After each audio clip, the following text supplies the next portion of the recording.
Hello, everybody. My name is Dan Roberts, and this is Real Talk. And today we always have special guests, and we've got a special guest, somebody that I actually met while I was working. His name's Steve White, and he's with us today. Hello, Steve. Say hello to everyone. Hi. Thank you for the opportunity, Dan, and thank you for being here in what was a fleeting moment. It was, yeah. Discussion with me wanting to rush past you because I was so busy in a train station, but I'm very, very pleased you stopped me, which instigated where we are now. Yeah, it was like a half an hour conversation, like just about life in general. So, like, what I would like to do is, obviously, we want you to try and introduce you to the people that are watching. So, if you just do a quick scan of the stuff you've done, like career-wise, because I know you've had a very, very interesting career, and what you're doing now, which is also quite fascinating as well. So, go ahead. I suppose a quick scan was, if I fast track back to careers counselling, was me aspiring to be an actor, going to a careers counselling session to want to be an actor, but coming out of that being led into the building industry. Lo and behold, plumbing and heating engineer for 6 years, fully qualified. It fast-tracked into management because I had a problem with my back. Created a sort of formula for turning around failing departments in the building industry, which led me on a myriad of different organisations, from care, street sweeping, housing developments, museums, hotels, leisure and fitness, parks and gardens. You name it, I've been involved in some stretch of the imagination. Fast-track that whole process from the age of 15 up to 58, and then I become an actor. A little bit later than expected. Yeah. And not planned, I fell into this, which I have in most of my positions. Yeah. So, how did the acting come to a thing? I mean, if you wanted to start off as an actor, and then you've waited until you get to 58 until you start, you do some modelling as well, don't you? Yeah. What was just tell us the story about this, how this came about, because it's like, was there a catalyst for you to decide to do this, or what was it? The catalyst for me was COVID, which I think changed so many of us for a number of reasons. I loved my job, but it wasn't until such time that I stepped away from my job, which I actually coach people to do, but never did myself. Yeah. Finding solace in quietness, going for beach walks, hitting the gym, being focused on nutrition, meeting my neighbours for the first time in 10 years, led me to make a decision, which was quite radical, to say I don't want to go back to that business. Now, inevitably, I used to be in there one of the first in the morning, and I would always leave last at night. That was almost, I think we had great pride in telling one another that we worked the longest hours, which seems ludicrous now, walking away from it. But I remember on one of my beach walks, I walk every day since COVID, looking up at the sky saying, I don't want to go back, but there must be something out there for me without me having to go back into that business world. Lo and behold, and this is absolute truth, I think it was either that afternoon or the next morning, I got a call from a modelling and acting agency. I've done a lot of motivational speaking, so there's lots of images out of me out on social media. Yeah. To ask, had I ever considered modelling and acting? My immediate thought was it's a scam. They want money out of me. It's one of these portfolio things. You pay 500 quid and you never see anybody again. Yeah. So I literally said no, put the phone down, and thought nothing of it. But again, I was still looking up at that sky on my walk saying, is there a job out there for me that I can do which doesn't force me back into the corporate world? This company came back the second week, third week.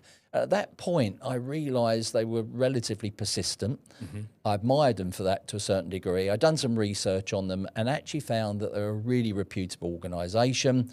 Fast track on. I then responded, went up and met them, got a portfolio, and I sit here now 5 years later with over 20 agents, which I don't say out of ego. It absolutely seems surreal. It didn't choose me. It chose me. I didn't choose it, but it fell into my lap at such an opportune moment that my life couldn't have changed any more from that corporate world to what I do now. Yesterday, I was on an ironing shoot all day. There I was, vowing never to iron my clothes ever again. I have someone do that for me. And there I was being paid, ironing a load of garments, promoting an iron, a new brilliant iron, by the way. So if you originally wanted this when you was younger, though, didn't you? So what stopped you from pursuing this when you was younger? It was an interesting one. It's one that I speak to on many occasions when I coach youngsters leaving school, disillusioned, not knowing what to do. So I was transfixed. I was somebody that I always felt had a reasonable amount of intelligence, but I never applied it. I used to sit there gazing out of the window, imagining myself on a stage or in a blockbuster film. So never really took academia that seriously, particularly mathematics. Yeah. Nobody ever linked maths to me in the outside world. If someone had said to me, you're going to be running businesses, these are the reasons why numbers are important, then I would have grasped that. But I was sitting there doing all these unnecessary equations, went to careers counselling, and it was a scene out of like Monty Python sketch. I went in, down a long corridor, opened a door, someone got up from a desk about 50 yards away, shook my hand and said, "What do you want to be?" And I remember these words saying, "I'd love to be an actor." And then the spotlight shone on my head and this voice said, "Acting isn't a profession." And I never had any, what I've learned since in the business world, no plan B, no contingency. I wasn't prepared for not getting what I wanted. And I felt myself sinking in my clothes at the time. And he said, "What else would you want to do?" And I said, "I haven't got a clue." And he said, "What does your father do?" And I said, "He's a builder." And no word of a lie, he stood up, stamped a ticket and said, "Building section for you, second door on the left." So I walked out down this corridor, about to walk into a room that I just didn't have the confidence or the guts to say, "Hang on, this is not where I want my journey to go." Yeah. Succumbed, went in, and he said, "I understand you want to join the building industry." And everything in me wanted to shout out, "No, I don't want to do that at all," but I've been told, but didn't have that confidence. Remember shaking his hand, lo and behold, 6 years later in the building industry. Right. So obviously you were doing the building industry. What came after that? Because I know that you've had a very varied career and a lot of it's been in senior management, running things, stuff like that. So I just wanted to, if you can, obviously I don't want to spend 7 hours talking about your entire life story, but but if you can just touch on a few things, because you told me a lot of stuff earlier, and I find it really interesting, the fact that basically anything that you've moved into, you've been a success at. And I think a lot of that's to do with your mindset, your work ethic and things like that. So I just want to hear a bit of stuff from that, if that's all right. It was a bit about our connectivity and the discussion we had at the station about, I've always had a desire to do well for others, and that's been the spur. So in the building industry, as an apprentice, I had a fantastic opportunity of seeing how managers managed. I had some terrible ones, but I had some fantastic ones. And what it did is it built up this knowledge base for me that I realised I wasn't going to be in the building industry forever. And all of a sudden then I got a passion to want to manage. And it wasn't about manage for a leadership perspective. It was about management to inspire others. Okay. How could you help people do their jobs better? How could you give a greater sense of fulfillment, self-esteem, self-confidence that they didn't have because the way their manager spoke to them? So fast track, I was an apprentice plumber, a manager in one of our particular depots, downtrodden depot. And it'd be one of those American films. It was one of these depots where everybody who actually had committed some sort of offence in any one of the other depots, we had 32 depots over a borough at that time, was sent to this. This was the outpost. Right. So rather than actually manage them and discipline them, they were all sent to this. It was a backwater. Really low self-esteem, no regard for this depot. And I worked in there. One day the manager walked out, serious stress problems. And I jumped behind the counter and just started helping out, giving out the jobs. And they didn't even know I was doing it. So senior management didn't know I was doing it. All of a sudden they advertised the job months afterwards. So I thought, well, I've been doing it. I got rejected. No, you're not experienced enough. After you've been doing it anyway. Exactly. And I suppose, again, when you look back, and you and I often have these conversations about building that resilience and what were those moments which instigated that change, I didn't sit there and dwell on it, because the new manager come in, I went back to doing the plumbing, new manager then goes sick. I jumped back in again, not ungrateful for the opportunity, not disheartened that I'd been thrown away before. Jumped in, started doing it again. Well, believe it or not, that happened on a third occasion.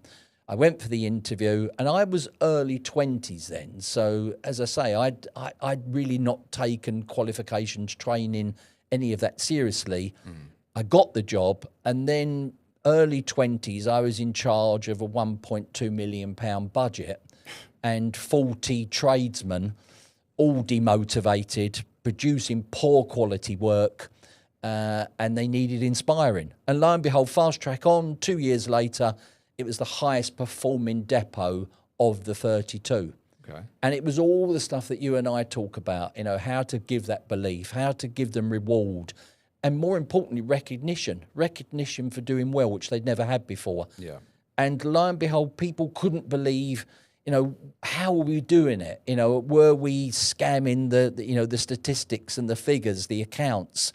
But it was just putting self-belief and self-confidence back in people's minds that just created this runaway train. Well, that's the thing, isn't it? It's like you were saying earlier about praise and giving people the tap on the shoulder for doing good. The thing is, that's so important, because I'm not saying it's not happened to me, but I know a lot of people where they've done this and their work is just kind of taken for granted. And this is how you lose good staff members, good members of a team, because they don't feel like they got their well done. You know what I mean? And that means so much when you put your heart, your soul into doing stuff, working hard, going the extra mile. You deserve recognition. That's how it should be. Definitely. So, what age were you at this point? I was early 20s, so I was then a manager of a depot, 32.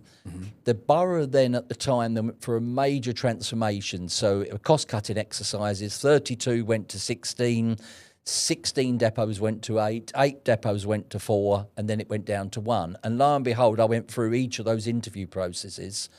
Within probably a 4 or 5 year period, I was then the head of building works. So, at that stage then, £120 million business, 10,000 staff. When did you leave the building trade, and why did you leave the building trade?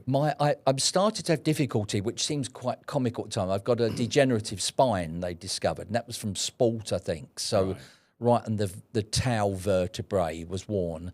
So when I was doing various building tasks, I would go into a house and do something, and then I'd be laying on their living room floor saying, "Can you call an ambulance?" Because my legs just become paralysed. Right. And I was told late teens, early 20s that I really shouldn't do manual work. So, management then became, something, a necessity, as opposed to, I probably would have gone into that probably when I was 30 or 40, when I couldn't do building work.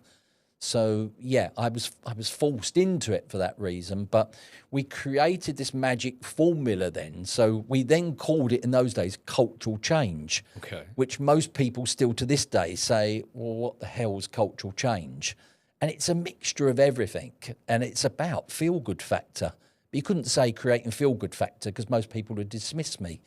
But from the building industry, I was given the opportunity then to manage parks and gardens because they had a particular problem. A very innovative and creative director at the time said, "Can you go and spread that magic in these sections?" And at first I thought, I don't know nothing about that. What have I got to rehearse? What do I need to know? And they didn't need me to know the technical aspects. They wanted leadership. They wanted to be inspired. So parks and gardens, crematoriums, cemeteries, the waste disposal plant, and then leisure. So, and that was within one authority. So I'd created a name for myself for doing this repeatedly, which then opened a whole big door to then travelling around the UK and parts of Europe to apply those skills and techniques in different areas. Right, okay. So, and then with the acting thing, you told me something really interesting, which was If you could say it again. So it was something to do with your mother and your father as to why you didn't and then why you did eventually? Yeah, somebody asked me recently, what the major catalysts for change in my life. And I'd never even considered it because change was part and parcel of what I did every day. But when I had to sit and think myself, well, what changed me? There were two really instrumental moments in my life, and it was around both my parents. And not for the good at the time, is that my dad died in 97 of cancer. Something which hit us very fast. And there's always a poignant day. Princess Diana died, I think, was it yesterday, the day before? Right, okay. And it was, I remember vividly to this day, when you have certain memories that stick in your mind, and most stuff I forget instantly. But I was away with my parents and my partner at the time, and it came on the telly that Princess Diana had died. And that was the first moment my dad had said to me, I've really got this pain in my head. And he was somebody, old school, who'd never tell you if he had something wrong with him. And that was worrying. Went to the doctor, fast track. He went to the doctor. And again, this moment that sticks in my mind. I was in a car park. He told me not to go in there. They'd done a full body scan on him. And he said, wait in the car to save the ticket price. I sat there waiting, holding this wheel, and he got back in the car. And I said, did they find out what was wrong with you? Because the doctor was implying he needed glasses and he was straining his eyes. And he just turned to me and looked at me and said, I've got 12 weeks to live. Wow. And that moment then made me feel, what is it worth it? Why am I pushing myself so hard? Why am I striving so hard? And within 12 weeks to that day, he died. And, I just lost all of what I had. That mojo had just literally left the body, let alone the building. And it was my mum saying to me, come on, you've got to do this. He'll be watching you every moment of the day. And it kick-started me off again. So lo and behold, I threw myself into academia in my 30s. So qualifications, done a degree, psychology, every known motivational method, NLP, emotional freedom techniques, cognitive behavior, because I wanted to know how to manage people as best I could. Yeah. I wanted to understand why people were disruptive as opposed to others being highly motivated, and what could I do to influence both factors. Embarked upon all that. Second momentous occasion was my mum, early stage dementia. We paid for a private carer for her. We later found out the private carer wasn't even visiting her. Dreadful story. Took all the money out my mum's account. So she would take my mum shopping and use her credit card, give my mum what she asked for, but then took the rest of my mum's money out. So her whole personal fortune went. She fell over, this bone come out of her leg. Oh, God. Went into an operation, and it fast-tracked, being the anaesthetic, fast-tracked her to late-stage dementia. And so she come out of the operation not even knowing who my sisters and I were. So there I was, at that stage in my career, I was running 30 care homes across Scotland as the chief exec to a private owner, to fast track then rushing home and then sitting beside my mum with my sisters, trying to gain a place in a care home for my mum, who then had, advanced dementia. And it doesn't even end there. That's not the end of the story. She then gets COVID and dies of COVID. And at that point my dad was the catalyst for inspiring me to push on. For him to make, for me to make him proud, to do all the things that I'd set out to do. The catalyst of my mum dying at that, obviously it was later in my life, 5 years ago, that inspired me to step away from work. Completely the opposite effect of my dad. I realised and valued life far more importantly than I ever had before. And I loved my job. I loved everything I did about it. But I realised, and you and I were discussing this on the train earlier, how much we've given for others. And when I stripped myself bare, I realised I had no life for myself. So my sons and my grandsons became far more important in my life and my sister's than they had ever been when I was then out there fixing everybody else's problems other than spending quality time with my own family. I've never asked you this. Don't ask me then. Are you the oldest child? Yes. I Yeah. thought so. Right. So I was sent this thing by my brother the other day. The firstborn son carries a weight he never asked for. He was the first to be told to set an example, the first to be given responsibilities disguised as maturity. He grew up knowing that mistakes weren't an option, that weakness wasn't allowed. He learned to be dependable before he ever learned to depend on anyone. He carries that into adulthood, silently exhausted, constantly overextending.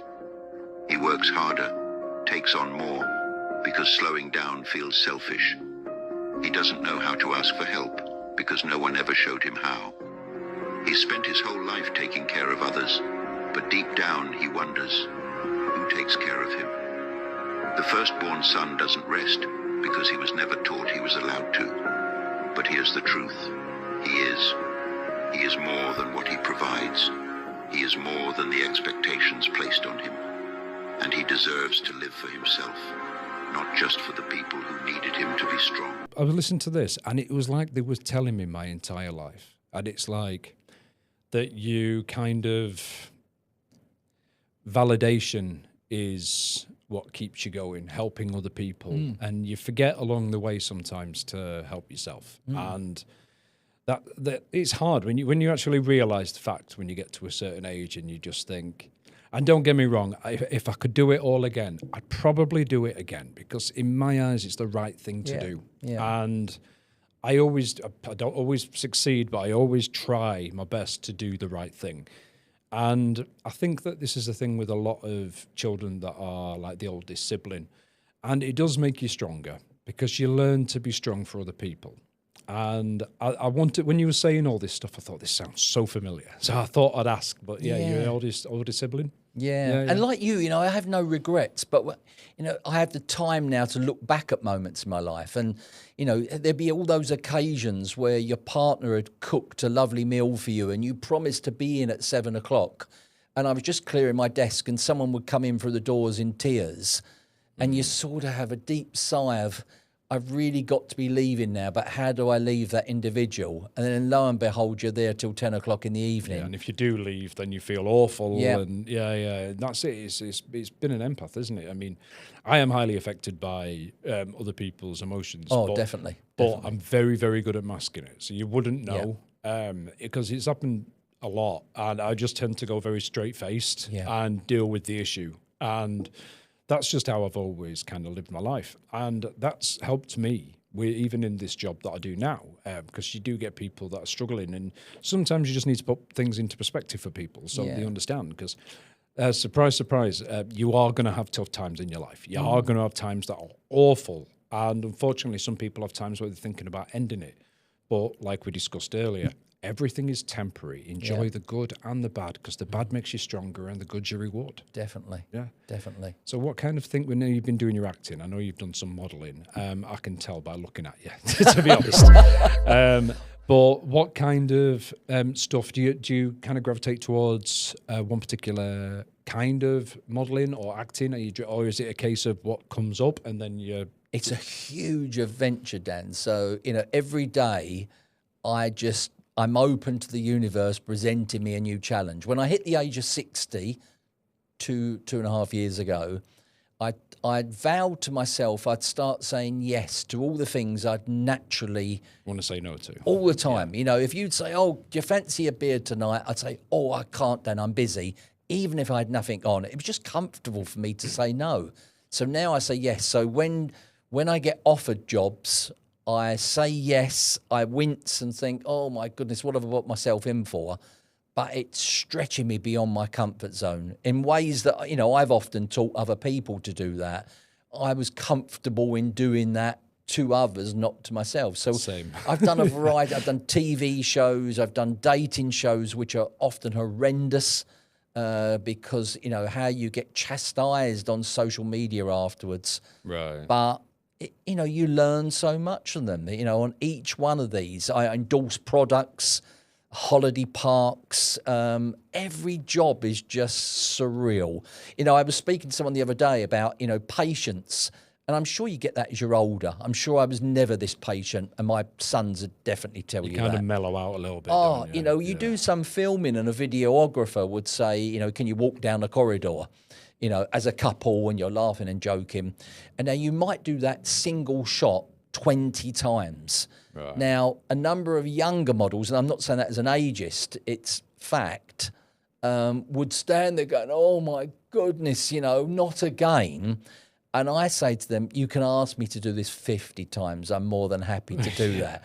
After the sort of roles, you know, my job going into change departments and restructure them often created loads of pain, you know, because there were lots of dodgy practices that I had to unearth and tackle because I couldn't ignore them. That was my job.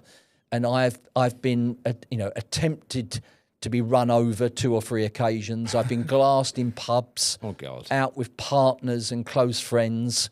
Somebody tried to stab me with a fork because he was restructured out of the department. That wasn't me. That was me just actually managing the departments, but tried to stab me with a fork in the neck whilst I was eating a curry one evening. But you just put up with that because you're striving always to think about what it would look like when it's all turned around. Yeah. Now I sit here thinking, what on earth was I doing? You know, I want as little drama in my life as I can now. Yeah, I'm the same. And I think that's age as much as experiences. Yeah. I mean, it's like, with me, I mean, like, as with age, your mindset changes anyway. Like, when you're younger, you're carefree, aren't you? You don't really know any different. You're just living your life. And then when you get a little bit older, like, I mean, I know there's a age gap between me and yourself, but like now I do a lot of reflecting myself and looking back on things that I've done, things I could have done differently, try and learn from mistakes and just mellow out a little bit. I used to be such a stress head for like no reason, because sometimes I get annoyed with stuff still now to this day, but then I'll get more annoyed with myself for letting myself get annoyed about it. Yeah. But yeah. So on your Insta, you post a lot of inspirational quotes and stuff like that. Where does this come from? Is it just stuff you see, or do you make them yourself? Well, I've always seen myself as a coach. So, you know, I was a football coach for a number of years, and actually, I don't see myself as a leader. I'm a coach. You know, I'm coaching boards, or I'm coaching staff, and equally, I'm coaching customers. You know, what can customers truly expect without demanding too much and creating hostile relationships? So. What I've managed to do is combine the two. So I still do some piecemeal coaching. I don't necessarily want to go back into the corporate world, but on a regular basis, I coach individuals still. And a lot of that I combine with my health and fitness. So I walk along the beach at Brighton every day. And if someone says to me, look, I really need your advice on this, then rather than charge them, I say, well, if you want to join me on the walk, you can talk to me as much as you want. I won't charge you. Right. And it's a double-edged sword for me, because actually I'm clearing their mind by actually forcing them to exercise with me at the same time. And the amount of them, and that gives me peace of mind, the amount of them who say afterwards, I think I'm going to start doing those walks now, which actually mellows them at the process, and they're looking at the conundrum they come with me to deal with in a different light, purely because they started exercising as well. So you were based in London, wasn't you? South London, I believe. And now you're based in Brighton. Where did the idea to move to Brighton come from? I was sitting in a successful role in Lewisham, a great authority in the day, a leading light. You know, it was some magical days we had there. Staff were so focused, driven by phenomenal directors, leading light. And I was sitting there one evening and the phone rang, and somebody said from Brighton Council at the time, it's no longer there, we'd like to talk to you about a particular problem we got in Brighton. And I remember the naivety of me at that time, because I always imagined I'd be in Lewisham to the day I died. I never planned to leave. And I said, no, I'm sorry, I work in Lewisham. And he said, I don't care where you effing work, we need you to come and talk to us down here. And I said, oh, when? And he said, what are you doing now? And I said, I'm about to leave. And he said, can you drive down here? And I drove straight down. It was a hot, sunny evening. And I thought, wow, I'd never been to Brighton before. It wasn't a seaside my family were familiar with. So I drove down. They talk about a predicament there. There was an element of hostility. The waste service had been outsourced, and they wanted to bring it back in-house, but they needed someone with that expertise to work with the staff. And it seemed an interesting proposition, and one that I had very little time to think about, because literally they come back to me the next day and said, we want you to leave immediately.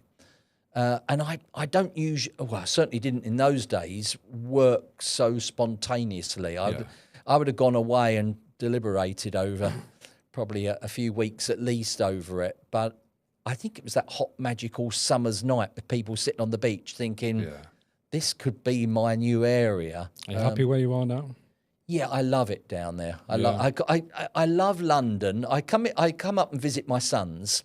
And again, on a hot summer's night with my grandsons, and my sons often say, Dad, why don't you move back? And when I'm there, it would be so much easier being close to them. But there's something about, and I remember my nan and granddad who moved to Herne Bay many, many moons ago, saying, once you move to the coast. You never... Yeah, I knew you could And say I that. must be that age now, because I sense myself saying that now, that when you drive back and you see the sea, you think, I couldn't do without that anymore. I think Brighton's a beautiful place. I live on the coast. It's not as beautiful, but there's probably more to do.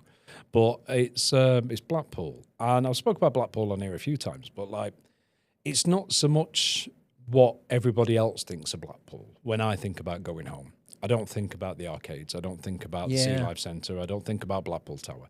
Even though when I do get back home, the first thing I see is Blackpool Tower. It's being on the coast. The air is fresher, and you feel more free. Like when I'm inland, I don't feel like as good as I do when I'm on the coast. It gets in your blood. It's the best way to describe it. Well, I do the same walk every day for a minimum 3 hours. And people say, well, how have you got the time for that? But I take my phone with me. I'm doing auditions. I stop, along the journey. I'm having to do self-tapes. I'm completing my forms as I'm walking, so I don't have to use my phone or a laptop when I get home. So that's my good office. And people say, isn't it boring doing the same walk every day? And I say, it's never the same. No. The sky is different, the sea's different. One day the waves are coming over my head and I'm running down the concourse, as opposed to a hot sunny day. I meet people on the route. So, I would never have done any of that before. In the business world, probably like us today, you get off a train, you get a taxi to the office, and people say, oh, what was that city like? And I'd say, I didn't see any of it. And now I choose, when I get to Brighton now, I've started to walk down different roads, and the amount of pubs and restaurants and beautiful houses that I would never have seen if I hadn't forced myself to take a different route each day. Yeah. I mean, I've done that. I've gone to, it's in Blackpool, there's like the main part, and then you've got like where you was last time you were shooting, which is like Cleveley's, Cleveley's. Yeah. And then you've got St Anne's and Lytham. Now, Lytham's the posh one. Lytham's the place where you get like houses worth millions. Right. I'm never going to live there one day, but I'm never going to. You never know, Dan. No, but there's a way around it. There's a caravan park in Lytham, so I can still get get a caravan, but still live like there. And I went there, and there's some really, really nice places to eat there. And it's like the way it is. It's they have festivals there on like Lytham Green. It's just nice. I love being near the coast. And what a lot of people don't realise is people come to visit places like Blackpool to go up and down the promenade. Yeah. And they'll go, oh, it's a bit run down, innit? And I went, I don't go on apart from the beach, everything that's good's inland. Yeah. You don't find somebody that lives in Blackpool eating off a burger van on the prom. Well, I'm saying I've got an on-screen wife. So who needs a real wife when you just have an on-screen one? You work together for the day, you have a great experience, you wave each other goodbye, and then you meet again in a couple of days afterwards. But both of us went up there. We done a holiday park shoot, and both of us commented on how fantastic the people were. Yeah, it's friendly. We had such a lovely time there, and everybody was friendly. Well, that's the thing. A lot of people that you see that are there on a holiday, anybody that's on holiday is in a good mood. Yeah. Yeah. I'll tell you what, Steve, it's been a pleasure having you on, It's been a pleasure being here. So at the end of Let's do it every week. Every week, I don't know about that, but maybe I'll get you in again, definitely. So we end this the same every single time, which is with one of these. So if you'd like to... Thank you. Thank you very much. Thank you for the invite. Thank you for coming on. So I've been Dan Roberts. This has been Steve White. I'm going to attach some information at the bottom if anybody's interested in hiring him, because you should. This has been Real Talk. So thank you for watching. With respect, ethics, activism, and love, take care, and I'll catch you on the next one.